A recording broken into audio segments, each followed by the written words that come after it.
Welcome, everyone. Today is Tuesday, February 15, 2022. My name is Mayor Mike Wickers, and this is the business meeting for the Cottonwood Heights City Council. We appreciate those that are here joining us today. Our first item that we have today will be our Pledge of Allegiance, and we've asked Councilmember Burrell if she would lead us.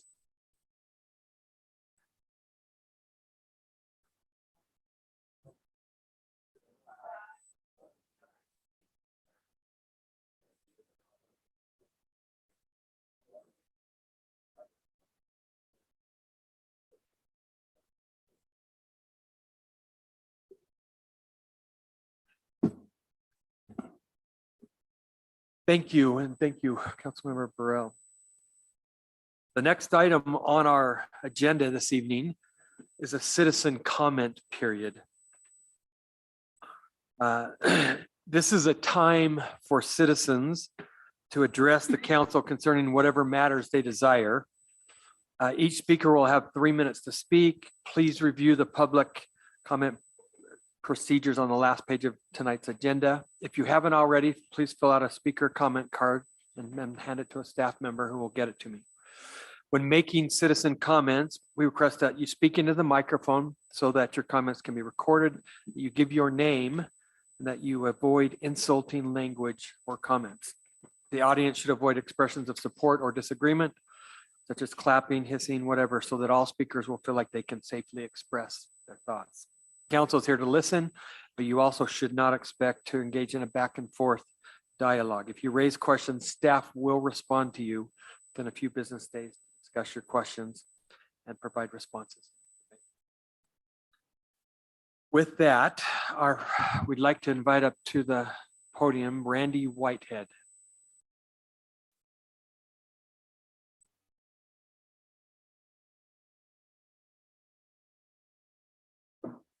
As you know, my name is Randy Whitehead. I live in the city at 2363 Cinnabar Lane. So my backyard is Hillside Plaza. Just so that you know, I'm not a total jerk. I've started a nonprofit and have worked with the city. It's called CH Neighbor Assist, where we help various neighbors with whatever projects they might have. And I've worked with the enforcement group to help neighbors, not even in our neighborhood, but to clean things up. So I'm only telling you that I think I'm a responsible citizen and I try to help the city that I love. I was in that meeting this afternoon about the development for Hillside Plaza. I'm extremely concerned for a number of reasons. Primarily, I thought the concept was to create a gathering place for the city, someplace that would help you feel community. What that is anything but a community gathering. There's an alleyway, if you want to call it that, where you could go in and there might be some little shops. Everyone wanted in the feedback some great restaurants or great stores or whatever, and there's no way that they're even large enough to house anybody. If you put in 350 apartments, imagine the incredible traffic you're going to have on that intersection that's stressed already. You'd have to expand lanes on either side like you did in on Highland Drive in Fort Union. And you aren't going to be able to do that with Walgreens there and just the configuration. The traffic would be an incredible mess beyond what it already is. I'm not against development there. Don't get me wrong. I know something needs to be done and something has to be done. Just that proposal, the way it was presented, won't work. If you think of a gathering place, you think of something open and inviting, somewhat kind of like here, where the buildings are set back quite a ways from the street. If you have a 4 or 5 story building right there, along the sidewalk as it was proposed. What you're going to feel like is more a prison or a fortress, anything but having a gathering place or some place that people would like to go. I'll share one other item and then I think my time's up. The noise. Okay, the noise. Right behind our house and between the shopping center, the buildings there, when cars and when vehicles drive down that place, it just resonates and it wakes you up in the morning early because vehicles are going. And the way it's designed, what you're going to have is 750 cars all going out in the morning to go to work. It's going to be just noisy as can be. It would be a horrible nuisance. That's my opinion. I'm not trying to kill a project. I just think it's not the project the way it was laid out that the city envisions, or at least that the neighbors thought the city had laid out and would like to see there. Thank you. Thank you, Randy. Appreciate those comments. I know the project manager is in our audience tonight and listening, and I will credit them. They are very interested in listening to our residents and council. And so I appreciate your comments and for coming here tonight and for listening to both the work session and being here. So thank you, Randy. Our next person to come up, please, is Leslie Kovach. Say that right? Did kind of. Leslie Kovach. So my name's Leslie Kovach. I'm a resident of Cottonwood Heights. Cottonwood Canyon Center, Prospector, Bengal Boulevard, Honey Cove Drive, 3500 East, Cobblebrook Lane, Wasatch Haven Court, Kings Hill, 8350 South, Danborg Drive, Little Willow Circle, Russell Park Drive, or Road, Golden Hills, Wasatch Boulevard, Alpine Way, Granite Springs Way, which is in Sandy, and 3805 East in Sandy. What do these all have in common? They are all connected to Wasatch Boulevard. They're all residential neighborhoods. They're neighborhoods that are asking you, the city council, the public works department, to provide a walking, biking neighborhood access. I am asking you as a neighbor that lives in Cottonwood Heights to protect Wasatch Boulevard as a neighborhood street that connects our neighbors. In the end, I would like to ask you to please protect Wasatch Boulevard moving forward. Don't let UDOT run us over. Stand back. Provide us divided highways. Provide us a nice, connected neighborhood in District 4. Please improve the road to slow down the drivers, to slow down the Jake brakes. I've been here twice talking about them. I hear them 6 times a day. Please protect our neighborhoods. Consider Wasatch Boulevard as a neighborhood street. Thank you. Thank you, Leslie. We appreciate those comments and for coming here tonight. The next person we'd like to call up is Lisa Dolan.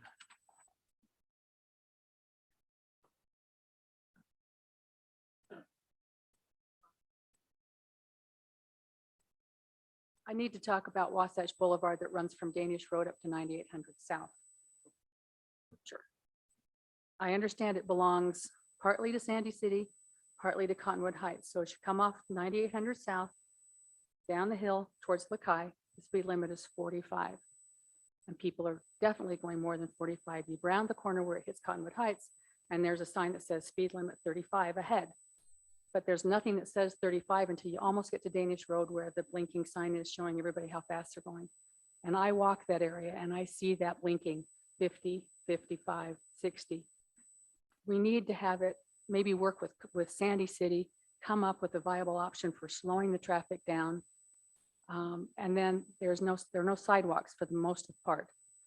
On the east side, there is nothing. On the west side, It's only where development has gone in, but especially when it snows, if we want to walk that way and the snow's been all pushed over onto the side, there is nowhere to walk. And we're dealing with cars going 45, 50, 60. Thank you. Thank you for coming, and we appreciate those comments. Nancy Hardy.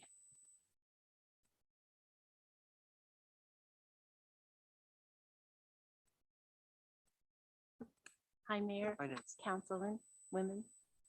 I just wanted to talk about bike paths because there's nothing more fun than to ride a bike, and especially if you have a destination to ride to, you know, restaurant, grocery store or something. So when we first moved here about 12 years ago, and I wasn't familiar with the area, but I saw Wasatch Boulevard and it was so beautiful, that stretch of road. And I thought, why isn't there a bike path or a walking path? It's just, you know, so pretty. But now I know the road belongs to the state. You know, I've learned a lot of things, but I don't know if it's possible to make a bike lane and a walking path not part of the road. I don't know if there's enough room to just have it scenic and meander closer to the mountains. And I know there's two different kind of bikers, some that are, you know, riding on the road. Then there's families with and slow people like me and walkers. And I just thought from Big Cottonwood to Little Cottonwood, it'd be really pretty to have something separate, and UDOT could do their road with a slower speed limit, and then Cottonwood Heights could do the bike lanes and a walking path separate and not have the, you know, all together. I have this is old, I don't even remember where I got it. It's a Salt Lake County map of bike lanes, and it's color coded with safe, well, they're called high comfort, medium comfort, and low comfort. And it's color coded, and there's quite a few medium comfort, and the low comfort is from Big Cottonwood to Little Cottonwood along Wasatch. So anyway, I thought it's just such a great place to walk. So anyway, that's all. And if there's bike lanes in the city, I know they've done a lot to paint bike lanes, and that's really great. But maybe they could make them color coded that stand out a little brighter. Maybe when next time they stripe them in in Holiday, I've seen some really green stripes, and it draws your eye to that, and you know, oh, that's a bike lane. So maybe in the future, if they restripe it, there's something they could make it more visible. Thank you, Nancy. We appreciate that. The Wasatch Boulevard master plan is an important part of our city, our purpose for what we want to help happen on Wasatch Boulevard. Thank you for your comments, and we'll continue to fight for those ideals that you have. And I thought those were all very relevant, great comments from everyone tonight. Tim, is there anybody else online? I'm not seeing any others that are raising their hand online. Okay, is there anybody else in the audience that would like to speak?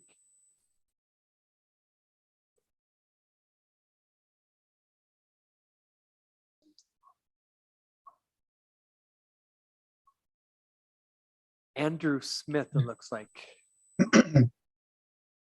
Oh, yes, Andrew Smith, I live in Salt Lake City. I represent a group called Save Harleys, and I sent some information, and I think all of you probably have on the mayor and the council members have received some information about the proposed open pit sand and gravel proposal for Parley's Canyon, 3 miles from the mouth of the canyon. You're all aware of your gravel pit that you have there at Big Cottonwood. And this proposal came out a few months ago, and we've organized a group to make sure the public is aware of it. And I'm on here tonight to make sure that residents and people of Cottonwood Heights are aware that this is a proposal. It's 634 acres of land that'll eventually be a gravel pit. The big cottonwood that you look at all the time is about 300 acres, so it's about double. And we're opposing it for air quality, for water problems and watershed area. It's a forestry area. And the important thing that's happening is the county is proposing to make amendments to the uses of forestry and recreation. And it goes throughout the whole Wasatch Front. We're not just, our name says Save Parley, but we're all interested in saving the Wasatch Mountains, how beautiful they are, and how that's one of the draws of why we live here. And we need to work together to figure out a good way to get this known to a lot of different people in all of the county, and including Cottonwood Heights. And the information you have, I did speak with Ellen earlier and gave her some information as well. I'm asking to have you make your citizens and your people in your area know about this. And if they're interested and can weigh in and can help us, there's information on the documents that I gave you that they could get a hold of us and reach out. I appreciate the time and thank you very much for your consideration of this. Thank you, Andrew. We appreciate that. Mayor, may I just add, at 307, Paula forwarded all the information that he's referencing to the city council. He had asked that it would be part of the comments, so it's part of the record. I just want to make all of you aware that that was forwarded to you and make sure he knew that we did that as well. Thank you, Tim. Thank you, Andrew, again for being invested in your community and for bringing that. Thank you. So if there are no other comments at this time, I will close the citizen comment period. We will move to a 4.0 on our business meeting agenda, which is public comment on item number 4.1, which is a water conservation ordinance. And we'd like to invite Community and Economic Development Associate Planner, Sustainability Analyst, Samantha DeSilhorst, up to maybe give us a little bit of background. I'm going to get better at that, Sam. It's my married name and I still don't have it down, so there's no pressure. Mike is going to share my slides, so we'll kind of act as a tag team here. Just to make sure we're on the same page, are you wanting me to go through the full breadth of the presentation we shared in our work session, or would you like more of a recap? I'd just say more of a recap, Okay. summary, if that works for everyone. Great. If you do have questions on kind of the background information we ran through, we can definitely go back to that. But Mike, let's maybe move forward to, Those yeah. requirements were really good. Okay, yeah, let's start maybe with this slide. Will you go back one, Mike? I'll just kind of pick up with the point that Governor Cox, in identifying water conservation priorities in kind of all different categories, has made a call to expand incentive programs throughout the state, which encourage folks to voluntarily update their yards to use less lawn. So the programs that we tend to hear about are the Flip Your Strip program, which is for park strips, the Localscapes Rewards program, which is for yards. These historically have only been available to households that are served by Jordan Valley Water Conservancy District. Cottonwood Heights is not within that district territory, and so we have not, until very recently, been eligible for these programs. We can move forward one.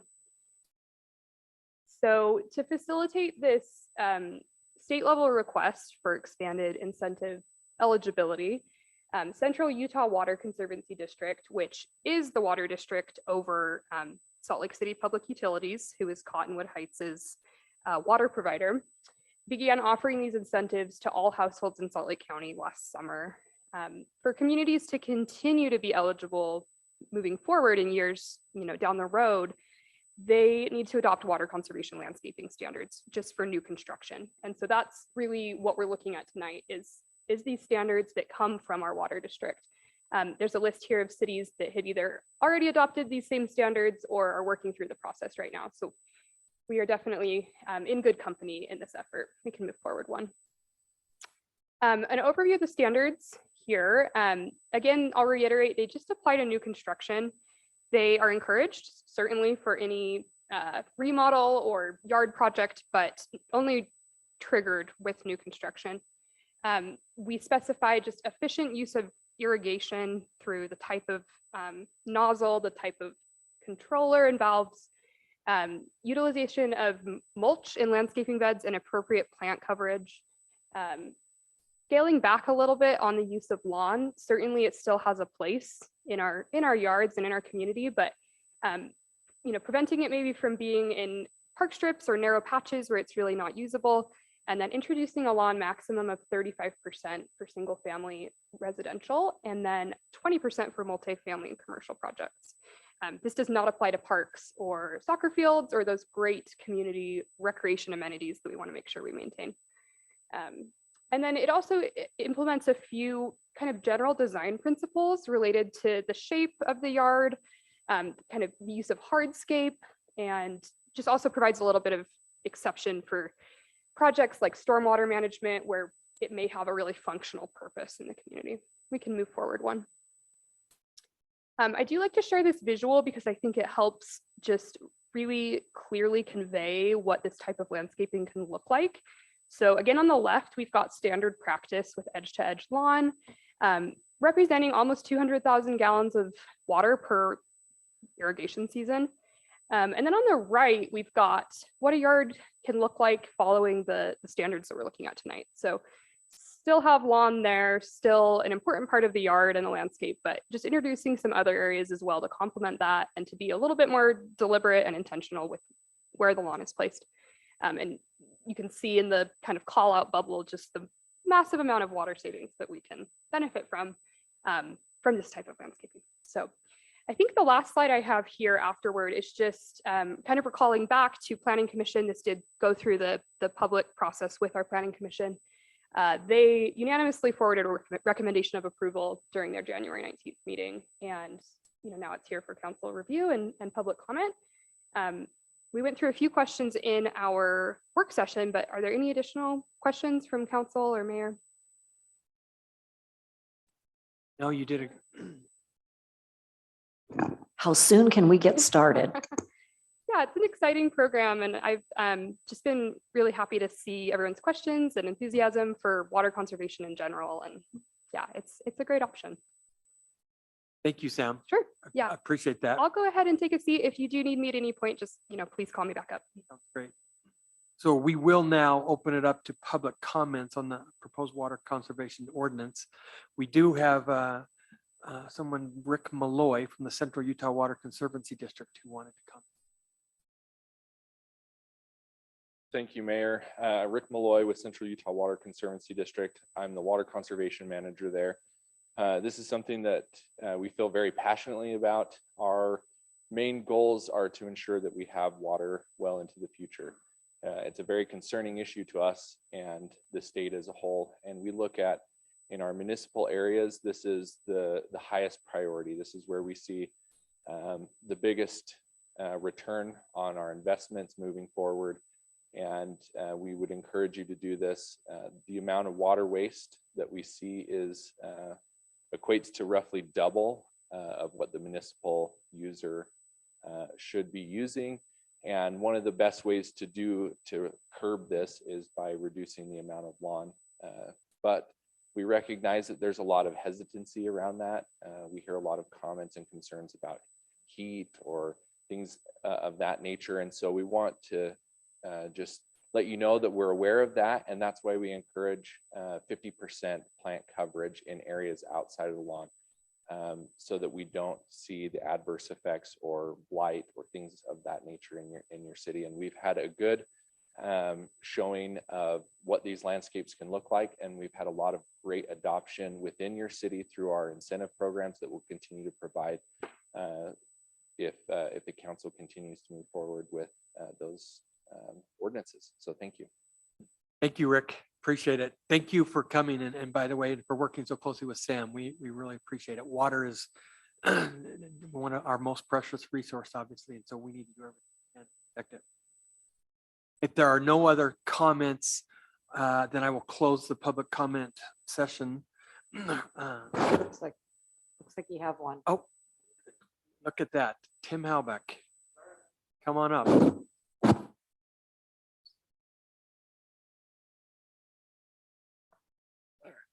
How y'all doing? I got a new job, so I haven't been here. It's not that I wasn't ignoring you or didn't want to say hi to the new folks here. I've just been very busy. All right, we're going to try to burn through 2.5 minutes, 20 dad jokes. You ready? Okay, here we go. To everyone out there suffering from paranoia, you're never alone. All right. They get worse. Went to a bookstore. It's like everything you ever want to know, and it was 50% off. I bought 2 copies. Yeah. Really? Nothing? Nothing? Oh, you guys are familiar with the rapper 50 Cent? 50 got hungry, so 58. All right, come on. I told my ex-wife, you should embrace your mistakes. She gave me a hug for Valentine's Day. I accidentally got ketchup in my eyes. Now I have Heinz sight. Thank you very much. Robbers broke into my neighbor's house. The only thing they stole was a limbo stick. I mean, seriously, how low can you go? Okay, there we go. I always tell these jokes in person because on Zoom, they don't work. Apparently, I'm not remotely funny. Okay, there you go. Took my car in for service because it was making a terrible noise. They took out the Mariah Carey CD. Yeah. Okay. This was really bad. My wife accused me of stealing her thesaurus. I was shocked, appalled, aghast, dismayed. Oh, and on the same lines, I ordered a dictionary from Amazon.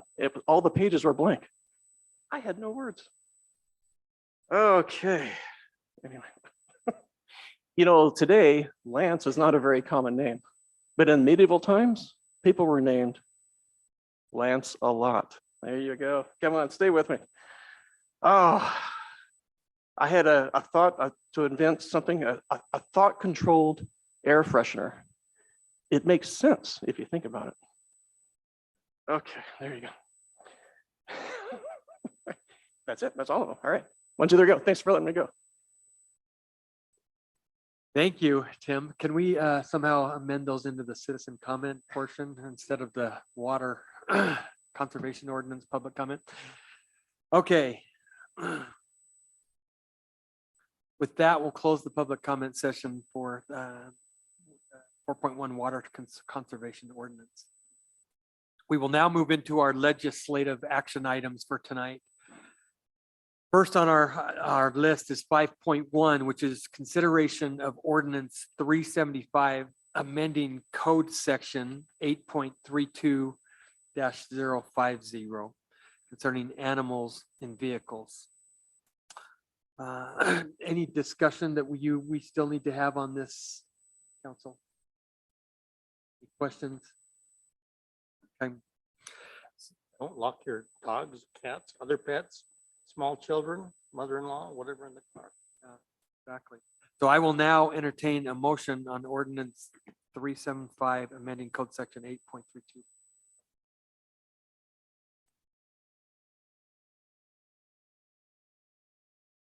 We adopt ordinance 375. I'll second that. So from Councilmember Bracken, we have a move to close and a second from Councilmember Peterson. Any other comments or questions? Seeing none, I will call for the vote. Councilmember Peterson, Yes. Councilmember Bracken, Yes. Councilmember Newell, Yes. Councilmember Burrell, Yes. and I will vote yes. Okay, next item for consideration is consideration of resolution 2022-13, approving disposal of unclaimed property or former evidence. Chief, do you want to briefly describe that for us? Sure, we're trying to incorporate both the guns and the property.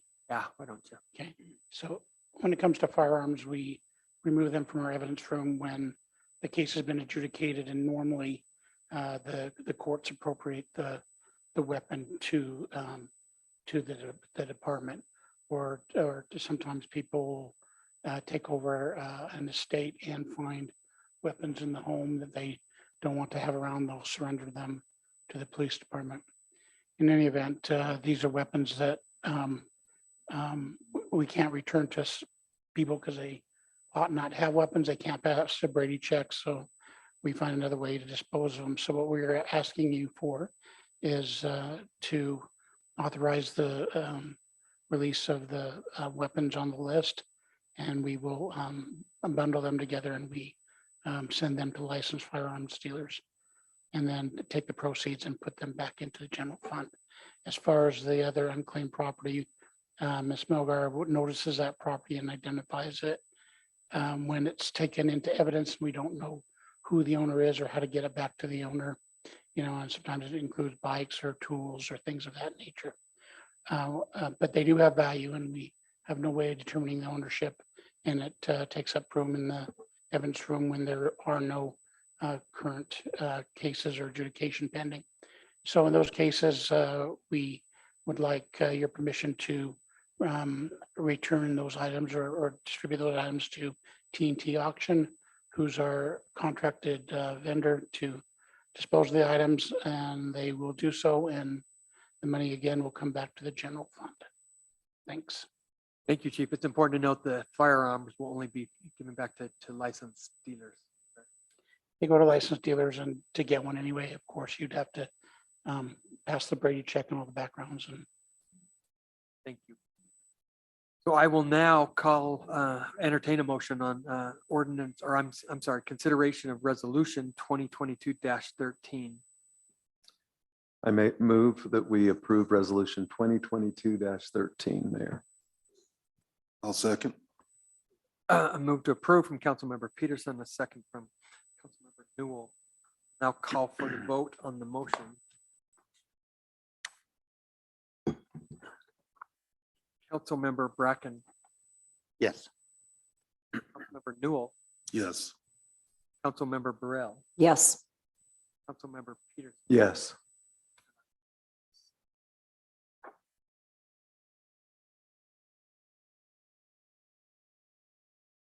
Okay, moving on to 5.3, which is consideration of resolution 2022-14, declaring certain property surpluses, which Chief Russo just helped us understand, which would be the sale of a vehicle. yes, sir. This is one of our old marked Chargers. We've had this vehicle stripped back down to an original black color with no markings or equipment. We lease our fleet, as you know, but we also have some additional vehicles that we maintain that the city owns in the event that one of our cars breaks down, needs service, or is involved in an accident, so that we can put the officers into a line car and get them back on the road. So we maintain a couple of vehicles as line units. This is one of them, but it's served its usefulness. So we would like to surplus the vehicle, sell it, especially now at a time when it brings a higher value.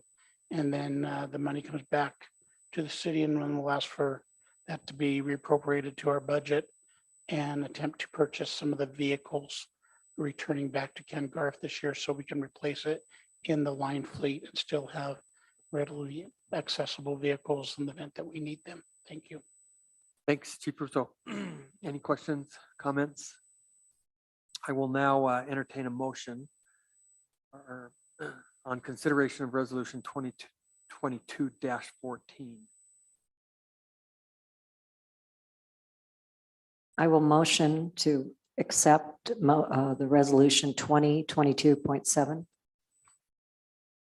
Oh, I beg your pardon, 22.14.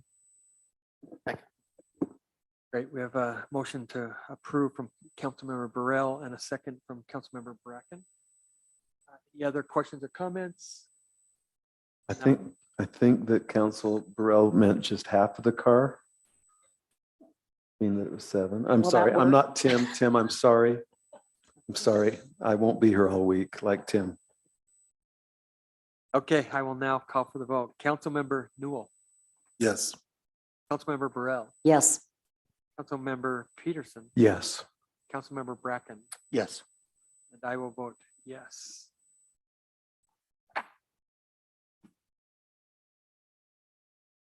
Great. The next item, or the last item for the evening rather, is approval of the work session and business session meeting minutes for February 1st, along with the legislative work session minutes for February 3rd. I would entertain a motion to approve. minutes.